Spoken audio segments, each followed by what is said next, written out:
You're listening to Achtung Millwall, broadcasting from the beautiful South Birmingham. Accept no substitute.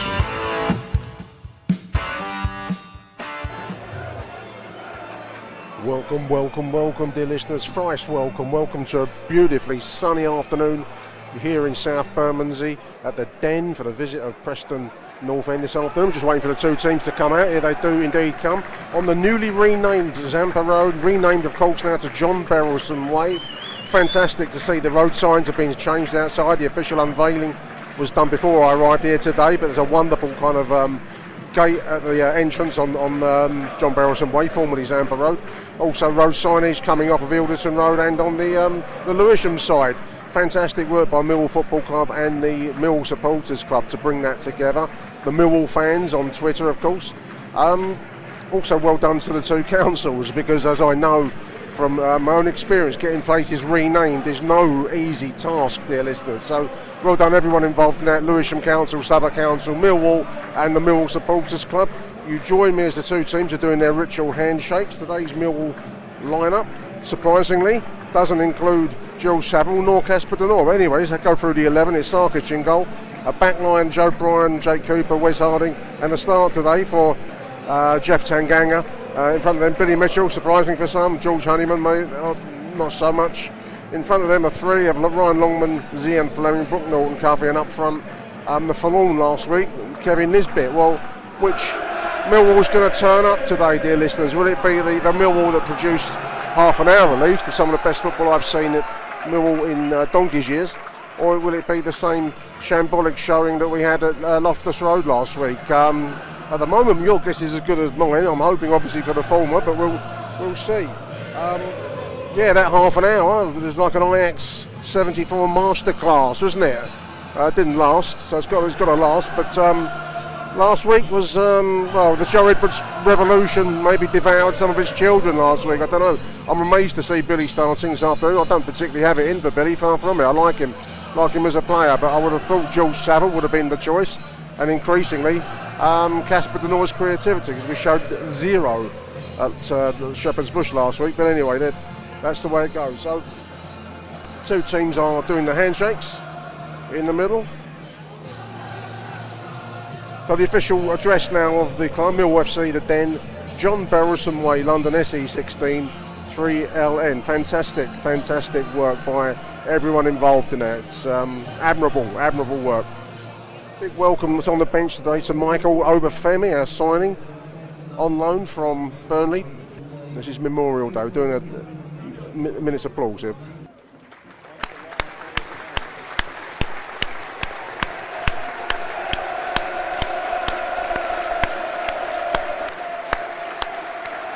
Names being shown on the big screen. I can't see them from where I'm standing. They were on the website, dear listeners. If you want to have a look on the website, you see all of the fans lost during the last year. So well done for the club for doing this, and it's a very apt day to be renaming the road as well, isn't it?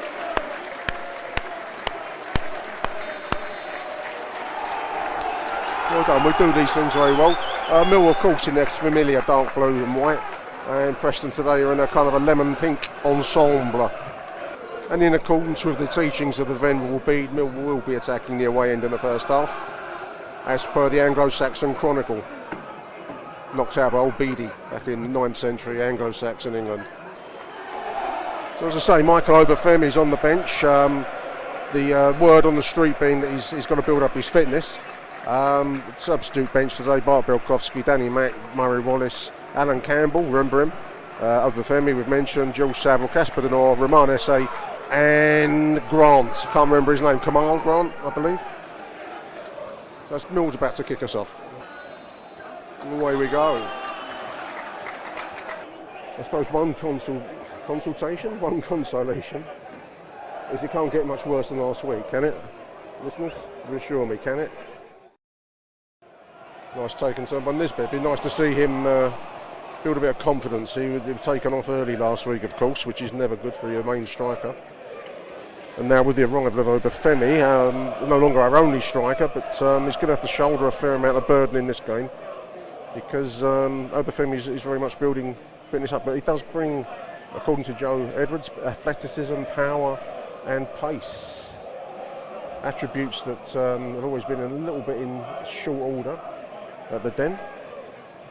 Preston come to us in 12th position, 38 points. The Lions, after that loss last week, 18th, 32 points. 2 successive defeats. So we're looking to put that little losing run to bed this afternoon. Big shout out to the Millwall fans who have gone to Hyderabad for the first Test match versus India. Pictured on Twitter earlier on. Looks like we're going to get beaten in that game, but well done, boys, for getting out there. Great Millwall flag. Long ball down the flank. This is Zian Fleming chasing it down nicely, actually. What are we? I'm towards 4 minutes into the game. Oh, poor ball by Billy there. Nice take and turn, Jules Honeyman. Now this is Tanganga now. Jeff Tanganga surging forwards. Brooke Norton-Cuffy on overlap on the right side. Twisting and turning. I thought we were quite ineffective last week. Cuffy, there's a ball in from 1-0 Millwall! Ball in from Honeyman! Zian Fleming! Close range header. Nice move. Just short of 5 minutes in. Lions lead it 1-0, dear listeners. Really nice move. Brooke Norton-Cuffy combining with Jules Honeyman on the right, cross into the middle, and a bullet header. Really nice header by Zian Fleming. Puts the Lions 1-0 up. Deft little cross from Jules Honeyman. Let's watch the replay, and it comes. And Zian was left unattended to slam it home for 1-0. Good start, Millwall. 5 minutes now. He must have listened to my critique on one of the, I think it might have been on the voicemail show. No, it wasn't. It was speaking to Steve, wasn't it, on the previous show, Steve Lee, where I said, is he as good as we think he is? Well, he put that one away very nicely. So that's humble pie for me, Zian, if you're listening, mate. The run forward from Tanganga was central to that goal, actually. It was a few moves back from the actual cross that came in, but it was a really nice, strong run out of defence forwards by Jeff Tanganga, so a bit of quality there for you, dear listeners.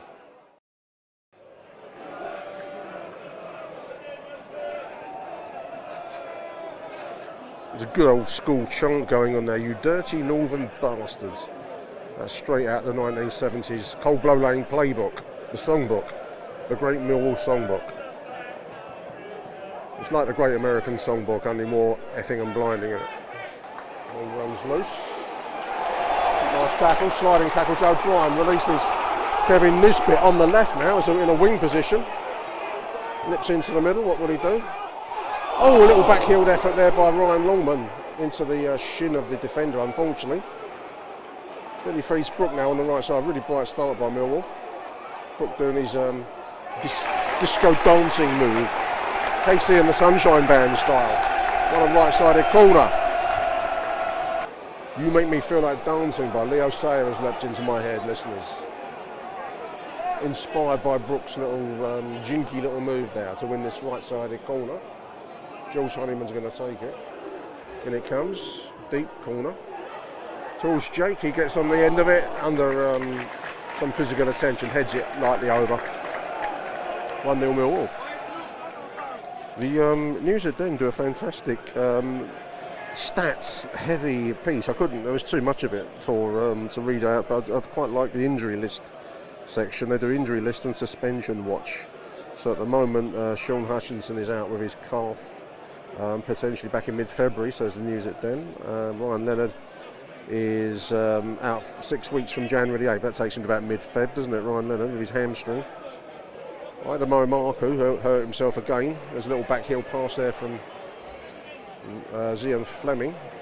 Idemo Marku is out. He could make a return for the Coventry game, which is the week after next, February the 11th. We're away at Hull next Saturday.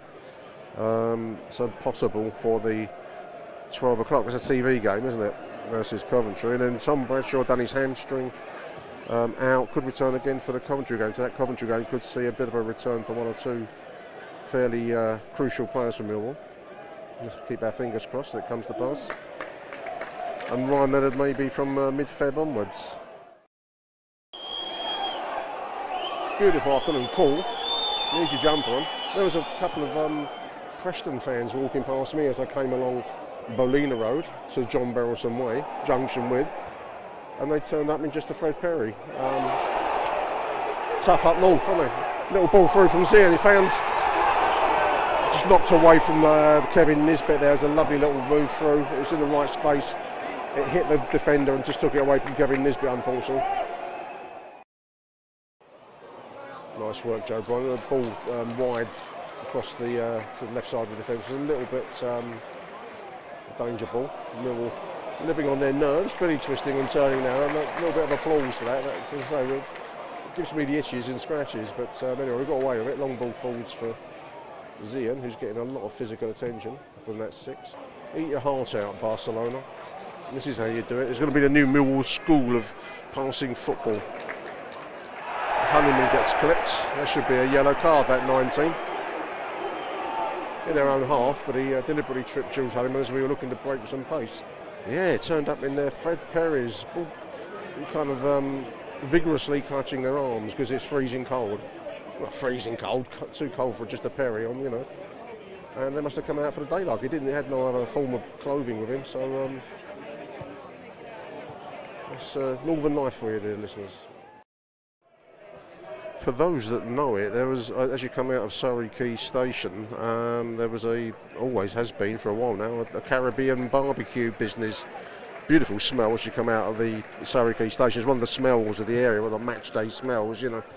And anyway, it's been closed down. I retweeted one of their campaign tweets earlier on.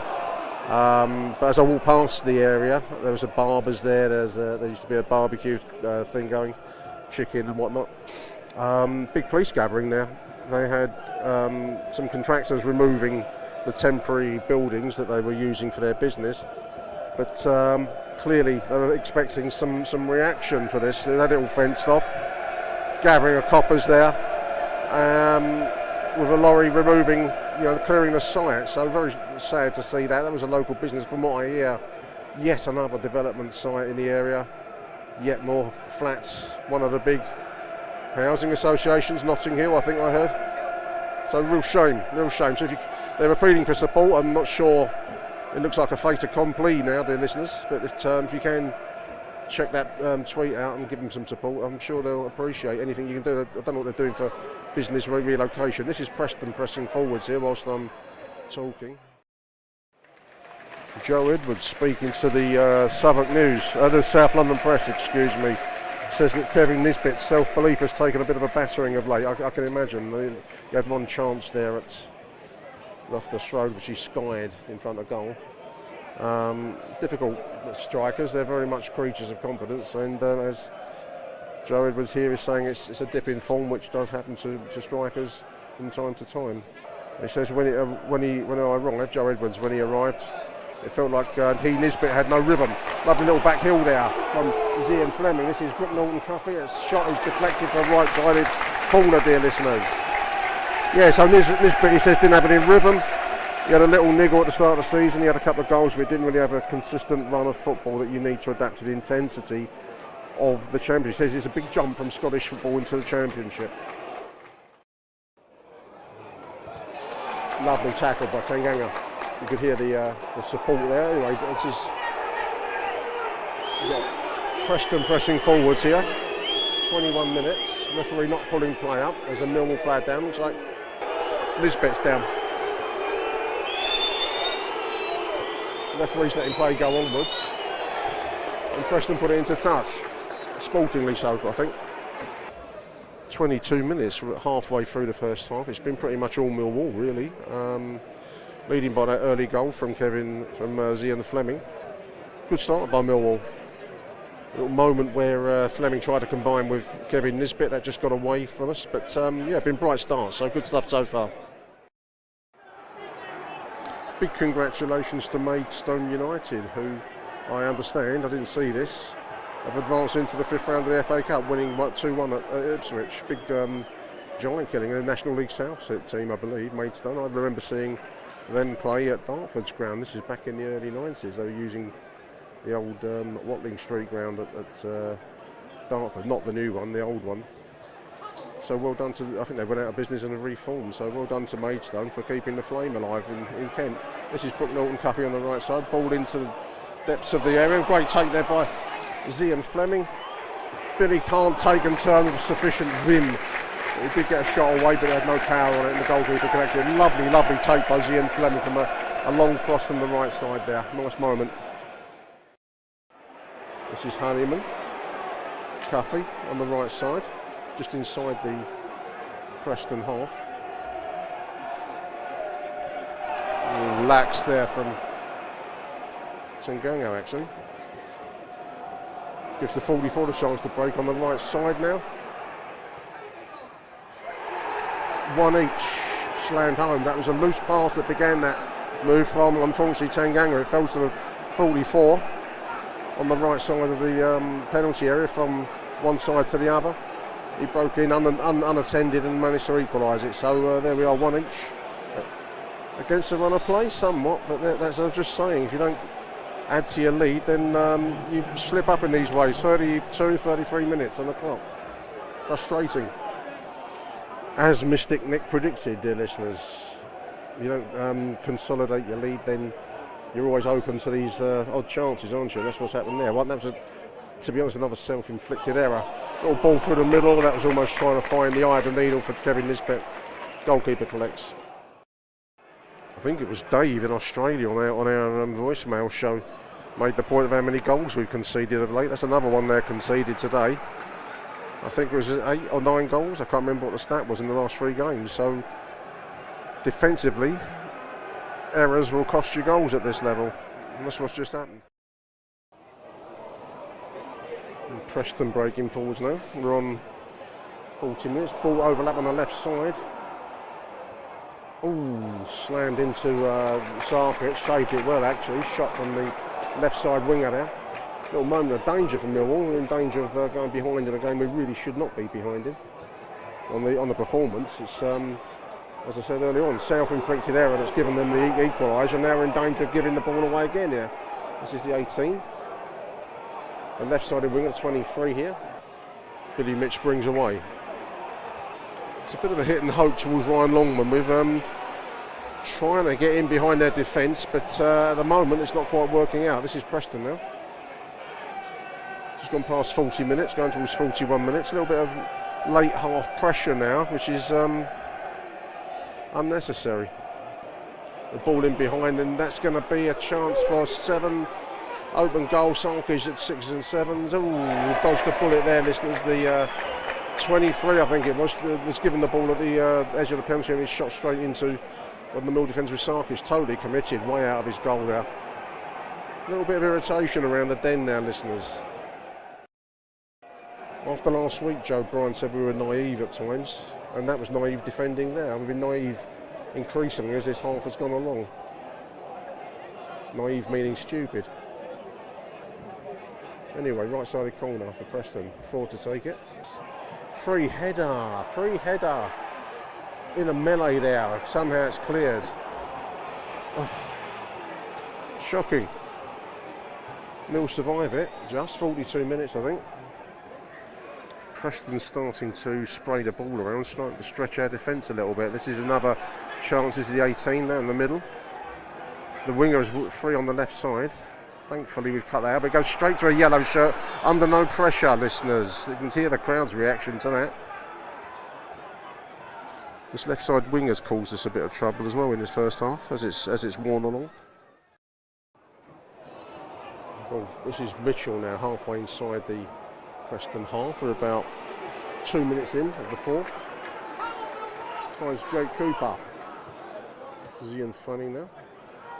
I remember last time we broke forwards of any intent. It's been a long while in this game, since that early phase of play when we looked quite bright. We've increasingly looked a little bit unimaginative. Oh, that's poor ball. Jake couldn't make it. It's gone straight into touch. Sums up the Millwall half increasingly. There's half time. Finishes 1-1. A few boos knocking around. It's a bit strong to boo it, but good start by Millwall. Thrown away really increasingly from the mid part of the half onwards. Certainly the equaliser goal seems to have taken completely the stuffing out of us, and we've fallen into QPR syndrome as the half closes. Anyway, there it is. Millwall 1, Preston North End 1 at half time, dear listeners. Achtung, Millwall. A few half-time tweets for your delectation, dear listeners, after a fairly poor half. It started well enough, but became increasingly self-destructive as it went along. We've got a few tweets here. Stuart, MFC Stew, says Millwall's ability to self-destruct is ridiculous. We were comfortable until we conceded yet another sloppy goal, which is down to Tanganga, I'm sad to say, dear listeners. Since then, it's been non-stop mistakes. I make you right, Stuart. It's very odd. It's QPR syndrome, in my opinion. JP Mill 2 says Longman and Mitchell are absolutely stinking the gaff up. Get Casper and SA stroke Obafemi onto the pitch immediately. Yes. Very little creativity as the game went along. We started well enough, as we've said, but nothing to lift the spirits as we got towards half-time. Stephen Jones started well, then just lost all momentum, like most weeks it seems. He thought Tanganga looked all right up until the mistake for their goal. Yeah, he made a good run forward. Our goal was created as a consequence to Tanganga's run forward, power run forward. Kiers O'Mara says, as for Mitchell, Billy Mitchell, I feel genuinely sorry for him because he's so far out of his depth, says Kiers. He's genuinely not good enough to be even touching the squad. I think he's a squad player. What I would say is there are better players sat on the bench at the moment. That's what I'm not understanding with Joe Edwards' approach at the moment. So have Casper Denor and Jules Saville, unless they're not 100% fit, that's the only thing I can think of. But why would you sit them on the bench if they're not 100%? Last one, Mill halfway line. He doesn't doubt what Edwards is trying to do technically, but he does doubt, however, how he's managing the psychology of Championship football, because we look panic-stricken. We do look panic-stricken at the moment, Jay. Don't have an answer to that one, mate, but I know I feel your pain. I feel your pain. Well, glory be, dear listeners. We have a substitution, which is Roman Esse in for Ryan Longman. Anyway, it's going to be Preston to kick us off.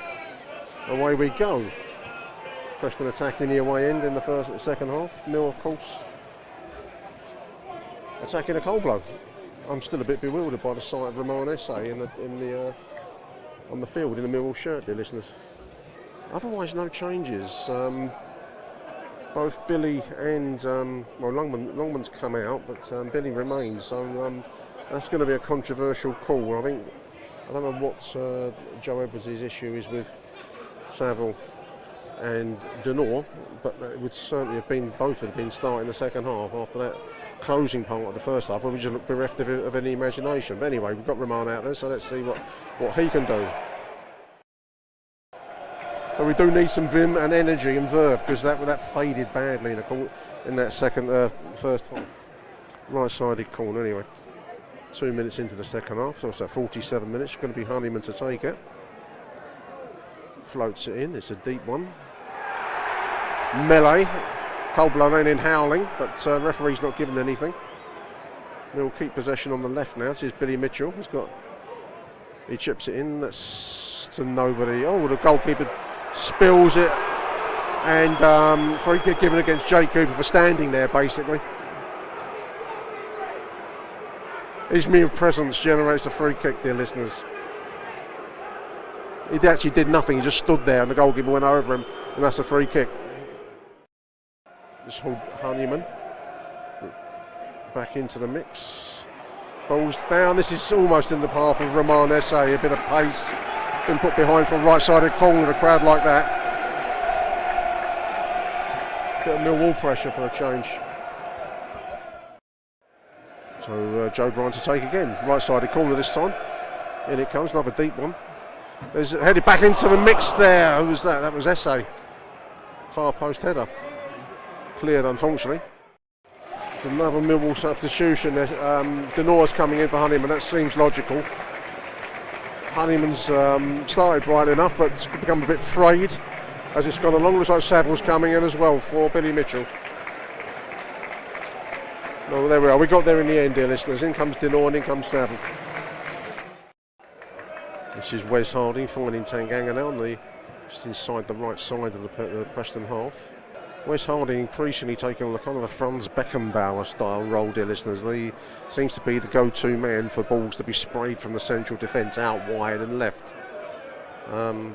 Franz Beckenbauer style. The late great Franz Beckenbauer, Emperor Franz.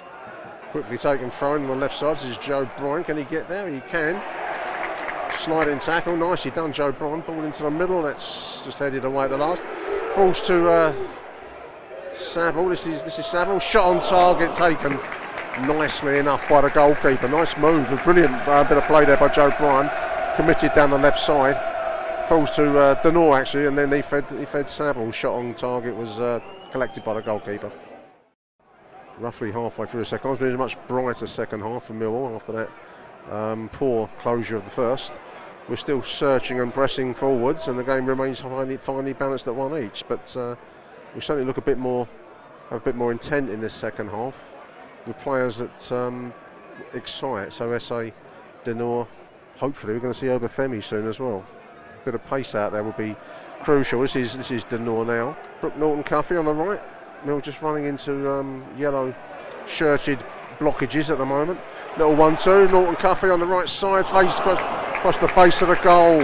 Whipped across the face of the goal. Nice move. No one in there though. Maybe a criticism of this bit that he should have been sniffing in that zone there, listeners. It was whipped in at pace, so he'd have to go some. But the football brain thing that we've mentioned, does he have the football intelligence to get himself into those positions? Top players do. Lesser players don't. Anyway, halfway through the second half, it remains 1 each. Game is finely balanced. Nice work there on the left side. There's that. Oh, nice cross in. I think that was Saville. Caught on the turn by Kevin Nisbet. Unlucky there. He had his back to, the defender on his back there, and he had to take and turn behind him. Put it over the bar, but it was a nice move. This is Preston. Pressing on our left. Inside is the 10 from the edge of the penalty area. He's trying to... Jake Cooper collects and will clear. After a fashion. Straight to a yellow shirt. Plaintive cry for fuck's sake from a gentleman to my right. I can understand your pain, sir. I'm feeling it too. Preston pressing forwards. Just gone past 75 minutes. Crowd sensing the need for energy in this final 15. Looks like it's Obafemi time, dear listeners. Nisbet's coming out. Michael Obafemi's going to come in.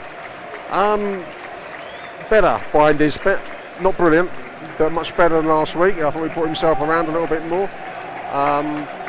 I'd probably criticise him for that shot from that cross from Brooke Norton-Cuffy that I mentioned a few minutes ago across the face of the goal. He maybe should have been in there, but anyway, that's being a bit harsh on him. But better, an improvement without being brilliant.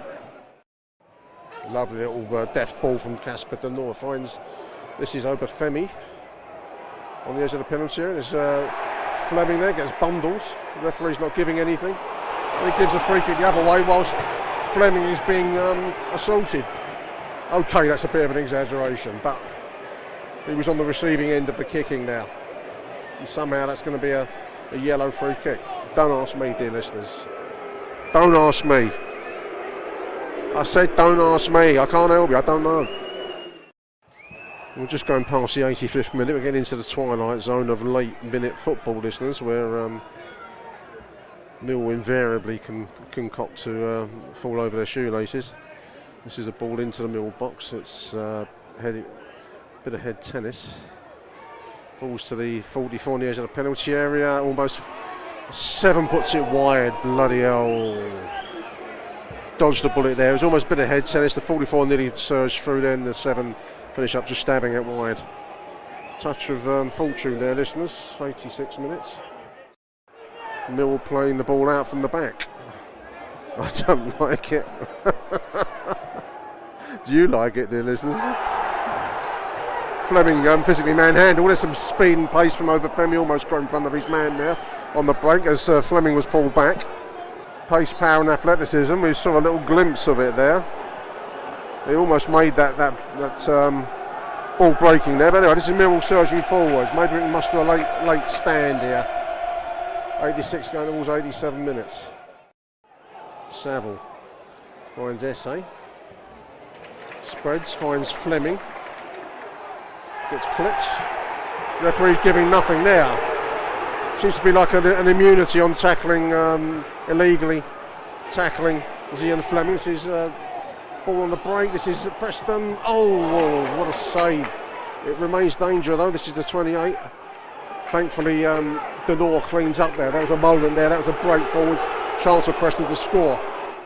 This is final whistle. There is finishes Millwall 1, Preston 1. I don't think the boos are deserved, listeners. I don't know why it's become this thing that you have to boo at the end of the game. I think that that was rather another self-inflicted error that gave the equaliser to Preston, and then obviously went to pieces at the end of the first half, which is the concerning thing. But overall, that was an improvement on last week's debacle at Loftus Road.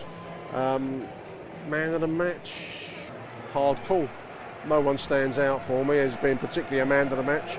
There weren't any bad performances, particularly. There weren't any brilliant performances. So we'll think about that. There we are. It finishes at the Den. Millwall 1, Preston 1. Achtung, Millwall.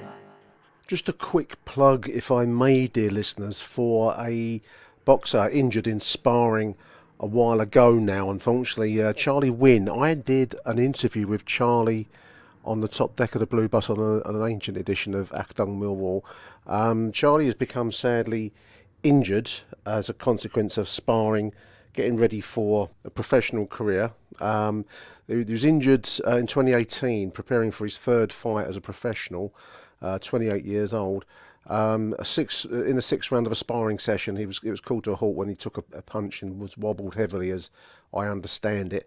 The family have asked for an appeal because obviously Charlie is now incapacitated. Let's make no bones about it, for life. And there's a Just Giving appeal which Mickey's put on his That Millwall podcast feed. I will repost that tweet, and I'll stick the link to the Just Giving appeal for Charlie Wynn. We did a walk a couple of years ago as a benefit for Charlie. The care costs that he needs are expensive, and the NHS provides a bare bones service. But you know, for any kind of service that you want above that, you've got to pay for it.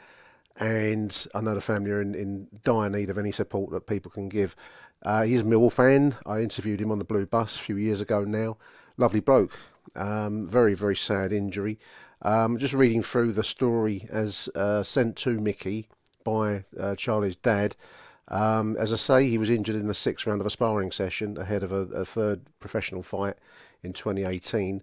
We want to give a shout out to the London Air Ambulance crew who, as they put it, essentially saved his life, Charlie's life, by sending him directly by copter to King's rather than to the PRU in Farnborough, which was just a very short drive away. I believe Charlie's gym was based down at Farnborough, if memory serves. They directed the team at the hospital at King's to get ready for theatre straight in, basically. Big shout to Frank, the air ambulance man, who apparently stays in touch with the family, sends his best wishes every anniversary, and has visited Charlie on a number of occasions. So I just want to give a shout out to that. Charlie suffered 2, possibly 3 strokes in quick succession.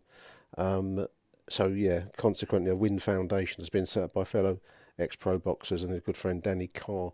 I will stick the Just Giving link out on the net. The address, I'll read it, www.justgiving.com/crowdfunding/the Win, WYNN, the Win Foundation. But I will stick the link on the show notes as well, and I will repost Mickey's post from That Millwall podcast. Great calls, lovely bloke, very, very sad story. I just wanted to give a shout out to the Charlie Wynn appeal, if I may, dear listeners. Thank you.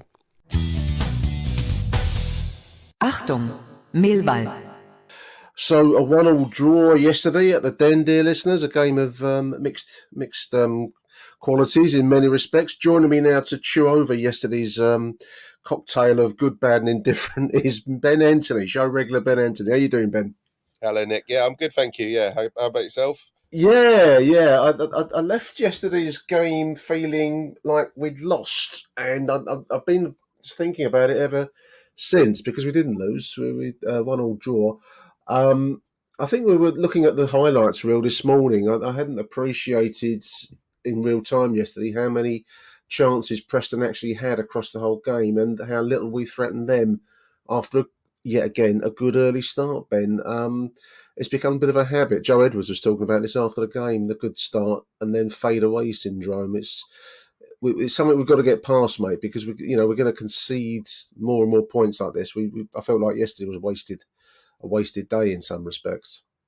Yeah, there's a growing feeling that sort of about half an hour into the game, we drop off a little bit Yeah.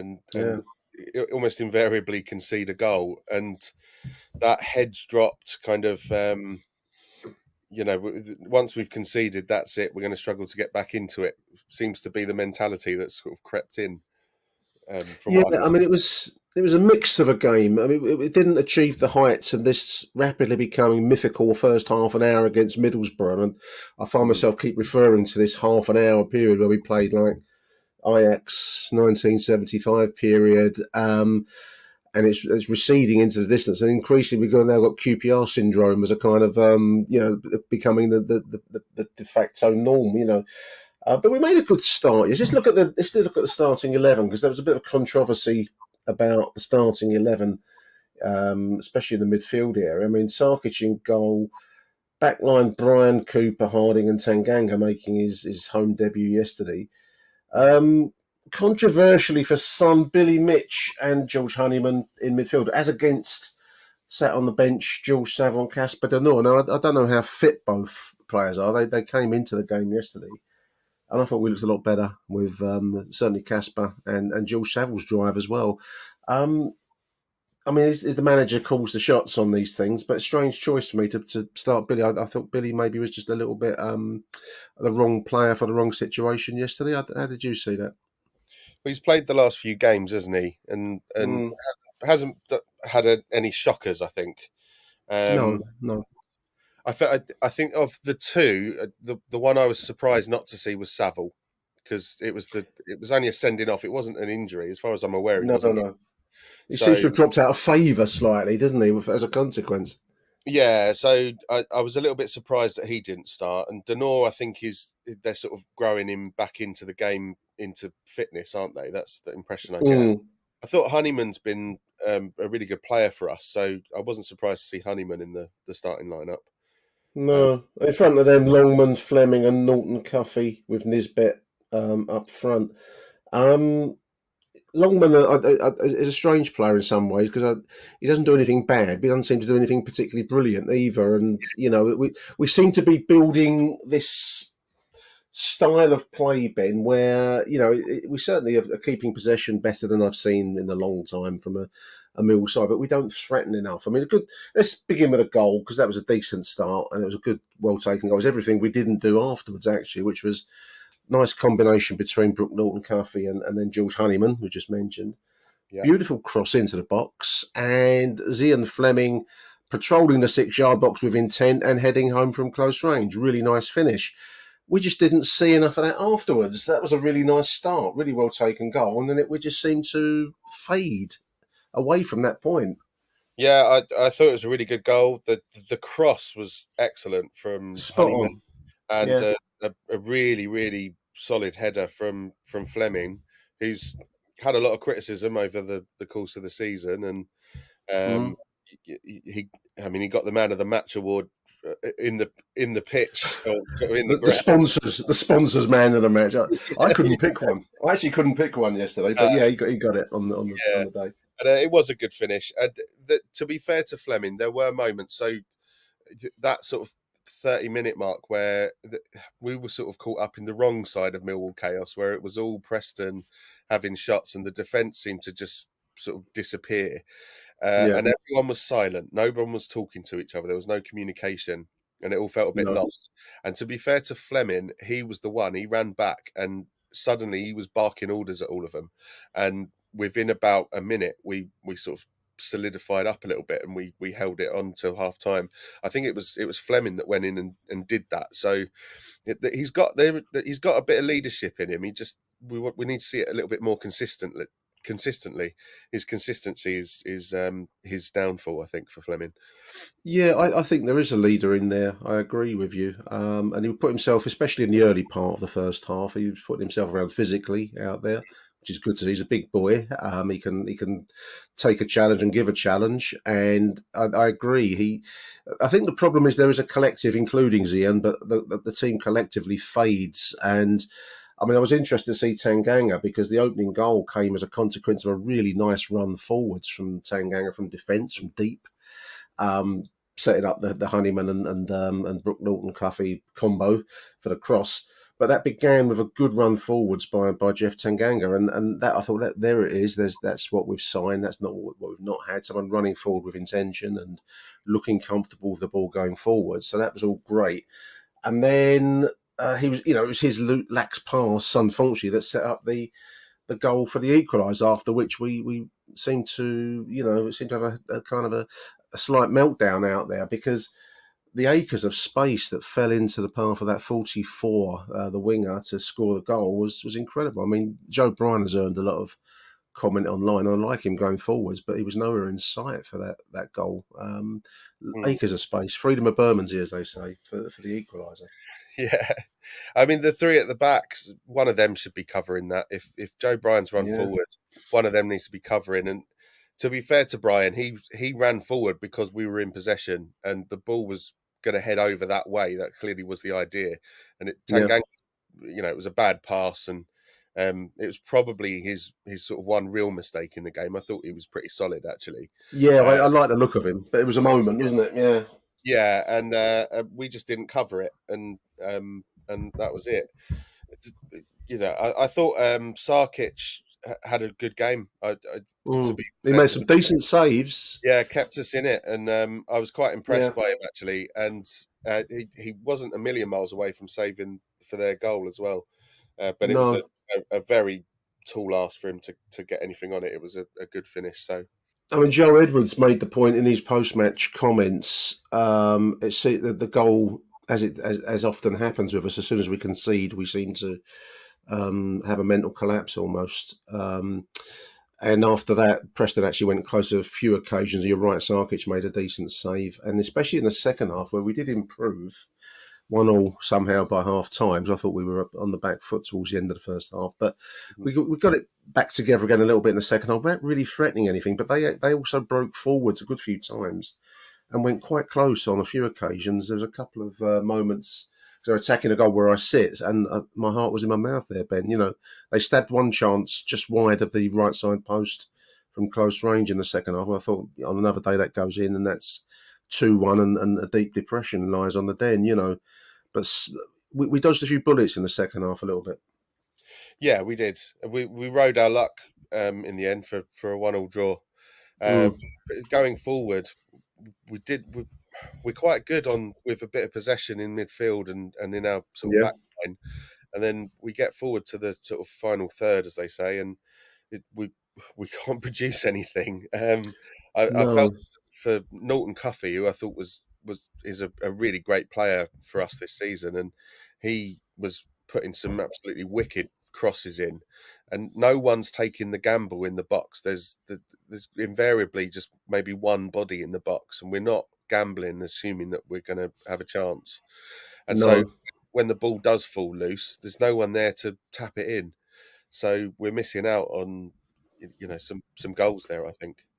Well, the interesting contrast, I mean, the goal that we did score back on 5 minutes, Nisbet was lurking in the 6-yard box. Fleming had some space in the free header, effectively.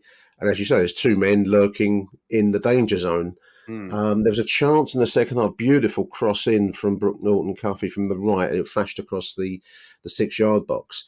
Yeah. And I've watched it a couple of times on the highlights reel, Ben, and you want Nisbet to be a yard or two forwards from where he is. Yeah. One of our listeners made the point about his football brain. It's just not at the moment. He's not thinking fast enough, and he's not getting himself into danger positions. That was one screamer of a chance, and then he took a. He was unlucky. He put a chance, it's like a backward turning shot almost later on after that, which he put wide. He's having no luck. Confidence must be very, very low in the player at the moment. And obviously now he's got the rival signing of Obafemi that's come in, who came in and showed a few moments, but nothing too dramatic. But I do feel for Nisbet. I just wonder whether he's a little bit like a bit forlorn figure out there at the moment, isn't he? Yeah, he's struggling a bit. I mean, he's he's one of them. He's going to need time. We've had plenty of forwards that need a bit of time to get in form. People like Morrison is an obvious one. He struggled Yeah, to get in form for quite a long time in his first season, and Nisbet seems to be in the same boat.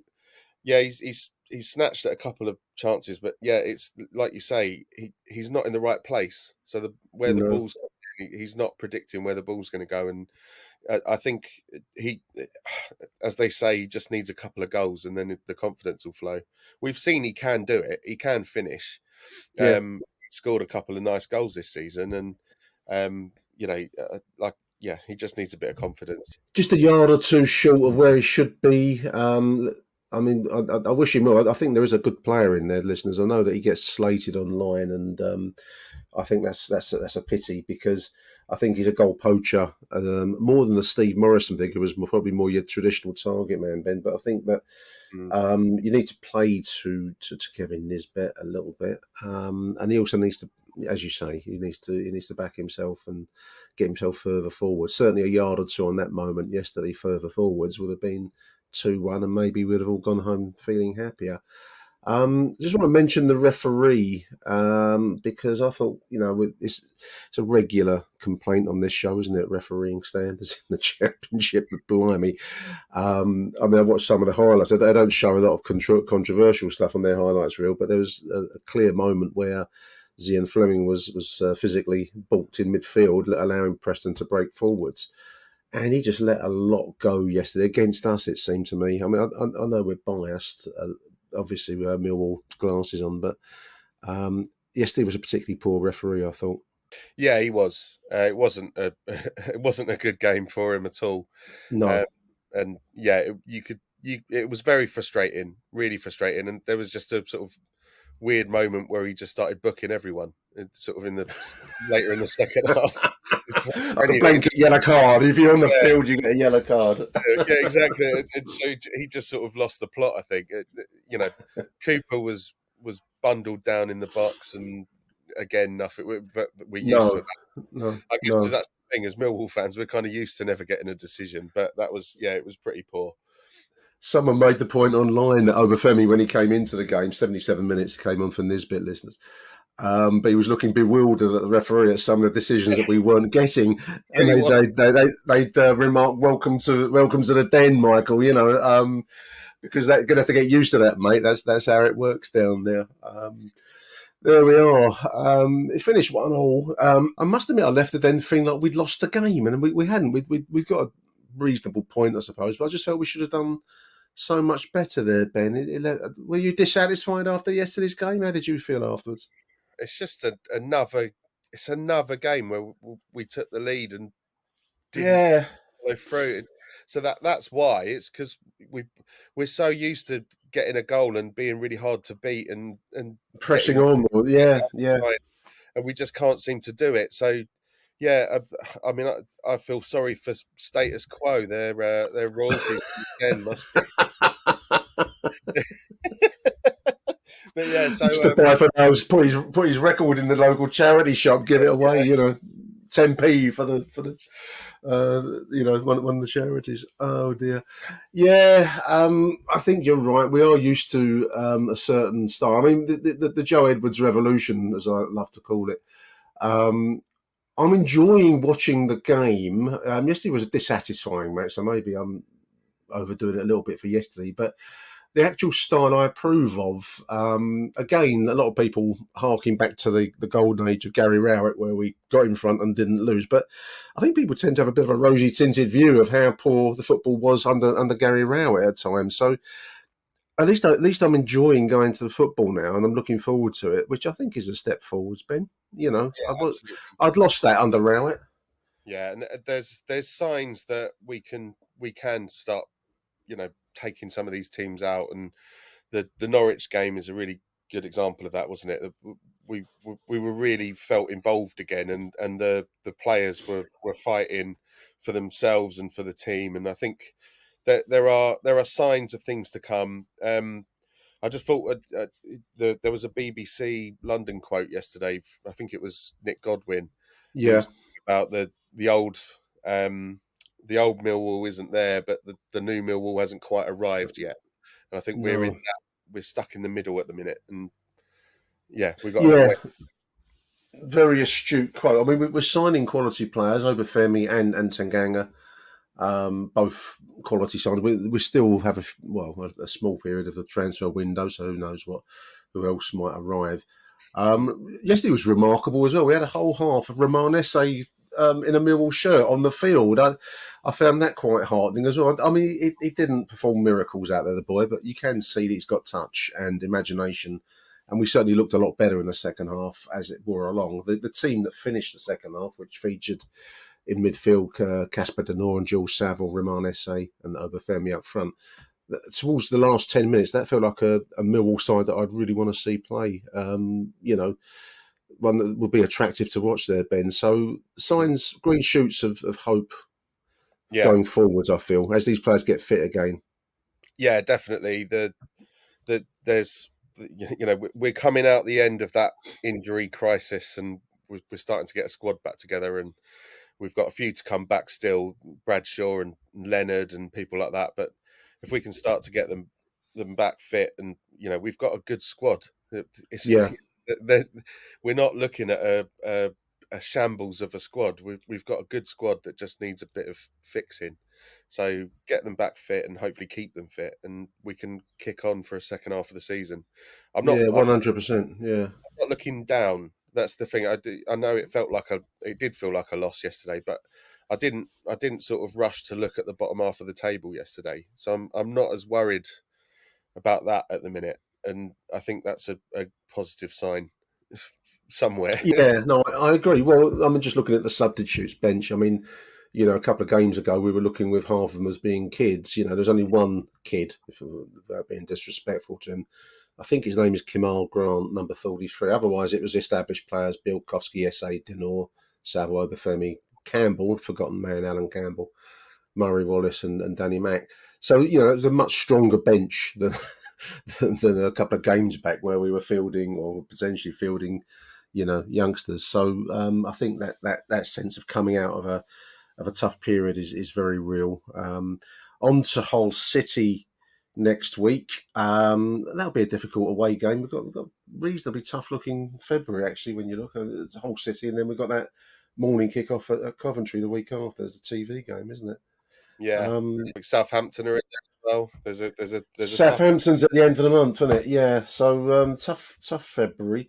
But thankfully, it looks. I was looking at the news at Den's injury list yesterday. We are starting now to get the likes of Ryan Leonard due back, Sean Hutchinson due back as the month wears along. So hopefully, things will start to look a bit stronger squad wise. Let's keep our fingers crossed for it. Did you have a man of the match? Yes, I found it quite difficult to pick one man out of that because no one really impressed me. I suppose Fleming for the goal. I mean that was the choice of the sponsors in the ground. Probably can't really disagree with it, but it wasn't much to choose from. It was a bit of a collectively bland kind of day in some respects. Yeah, no one particularly stood out. If I had to pick one, it'd probably be between Norton Cuffy or Sarkic, actually, for me. Sarkic is a good call. Made some crucial saves, actually. Yeah, you're right. Yeah, I wonder when they make this decision. I wonder if it's half time or something because um, When they've had a few drinks, I think. I don't know. in the sponsors' lounge, once they've sunk a few. Yeah, some of them there are strange decisions, but there you go. Yeah. Yeah, maybe. I don't know. Anyway, well done to Zian Fleming, man of the match in the ground. And I make you right, actually, Sarkic. Now I think about it, Sarkic made some crucial saves. It was a good day for him. Yeah. Again, another player that's had his critics online. Achtung, Millwall. Ben, I want to mention before we close out, mate, it was Memorial Day yesterday for the fans who lost yesterday. We had a really nice pre-match ceremony, and of course the fantastic news that Zampa Road has been officially renamed to John Berylson Way. I wasn't there in time to get to see the ceremony, but I did see the kind of the new sign, road sign, and there's a kind of like a properly constructed gate area now with the Den, John Berylson Way, on it. Really fantastic work by the club and the supporters club to get this together, mate. I know from my own experience how difficult it is to get roads renamed. It's not an easy thing. They've done it, so well done everybody for that. Yeah, a very fitting tribute to the chairman, and yeah, a really well managed thing by the club, and I guess Yeah, thanks to the Lewisham Council as well for letting it happen. And Lewisham and Southwark. So I mean, to get that adds anyone that's out there that listens knows anything about this knows if you want to really make a tough cocktail of it, bring two local authorities into your mix and try and get something agreed between the pair of them because it's not easy. So. So to have done that is wonderful. we've got a bit of history with the council as well, so Well, yeah, you might know what with Lewisham. about that. Although I did notice that one of our a council was on our side during the battle was Brenda Dacre, who is incidentally, listeners, standing as mayor for Lewisham. So if, I think it wouldn't surprise me if some warm words would have helped this along with the Lewisham side of things. So big shout out to Brenda. I think she's a candidate in the mayoral elections in May. I think they're due. So big shout out to Brenda, friend of the club. But yeah, John Berylson Way is now the official address of the Den. It's got a nice ring to it. The Den, John Berylson Way, SE16. I think that's a nice ring to it, Ben. Yeah, it does. It really does. I think it's very well handled. I was sort of minorly disappointed not to see that we haven't renamed Zampa the Lion. I thought John Berylson Way the Lion.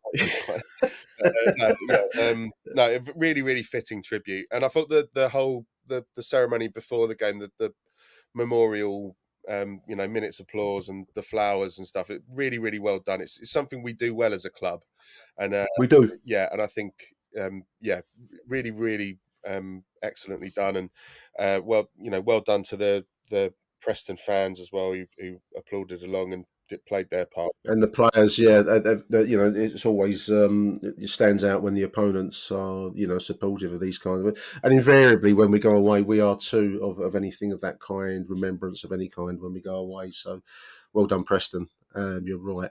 The pre-match on the screen there, the list of fans who were lost in the last year, always very touching. You can see that list, I believe, on the club website. If you didn't get a sight of it yesterday, listeners, have a look. As you say, Ben, we do these things very nicely in the reef behind the goal, which is on the show that on the highlights reel. So well done, Millwall, and well done to everyone involved in changing the road name. I want to close, Ben, if I may. As I was walking back from the ground back to Surrey Quays, I go to Surrey Quays station to go home, listeners. There was a petition being organised. Anyone that knows that part of going to Surrey Quays shopping centre, certainly on a match day, one of the big moments when you come out of the station is you can smell this fantastic barbecue smell in the air. And it was a local business, Caribbean barbecue, place called Plush, which was opposite what was once the Crystal Tavern. I think it's now like a religious kind of setup, but it's still a pub look to it. So if you know that area, then that business, and I think they had a barber shop there and a car wash. And as ever in London, it's all been done away with by Southwark Council. So we've just been praising them. We're going to slate them now for doing away with a really nice local business, Plush, run by local people, making local money and selling a lot of nice food to fans on a match day. But they're organising a petition, and there was a lot of support for it, which was really heartening to see. They gave me a leaflet, which I'll stick online in a bit. But there's also a website if you want to add your support. I don't know what they're doing. The great mystery is what support there is to relocate these businesses that have a tower block built on them. Apparently, we haven't got enough towers in London, Ben. We're very, very short of large, faceless tower blocks. I don't know if you've noticed, mate, but especially in that Surrey Quays area, there's not enough of it. Yeah, we need more grey and brown. And we don't need local people doing businesses that clearly get support and add to the area. So what we need is a big tower block, it seems, and that's what we're going to get there. There is an online petition. I'm just looking at their website as I'm talking, www.plush PLUSHSE16, all one word, .com. I think you can add your name to their petition for support. They want to relocate the businesses, hopefully somewhere locally or possibly, who knows. I doubt that the Tower Block will want them as part of their development, but we'll see. But if you can give us some support, they would appreciate it. A lot of people get signing the petition, Ben. It's heartening to see that, actually, because people making their way back to the station after a cold day, and they were taking time to sign their petition. It's good to see it. Yeah, and support the local businesses. We were asking the locals to support the renaming of the road and things like that. So, we should always return in kind. So I think, supporting local 100%. always a good idea. Nice one. Ben, big thank you for joining me Sunday morning, mate. I'm going to let you get on with your day. Appreciate your time. Yeah, pleasure, mate. Anytime. And we'll be back, dear listeners. We've probably got the voicemail show. I'm going to do that tomorrow, though. I'm a bit tired. I've got on a bit of a schedule today, so I'll probably do the voicemail show tomorrow. Big thank to everyone that submits the voicemail. You've still got time if you would like to submit your voicemail. Please do. Contact me by DM on X, not Twitter, X, and send me your thoughts on yesterday or any other matter for that case. And I'll get that out tomorrow. But until the next edition of Achtung Millwall, anyway, it's me, Nick Hart, signing out. Thank you, Ben Anthony. Arrivederci Millwall. Bye for now. Achtung, Millwall.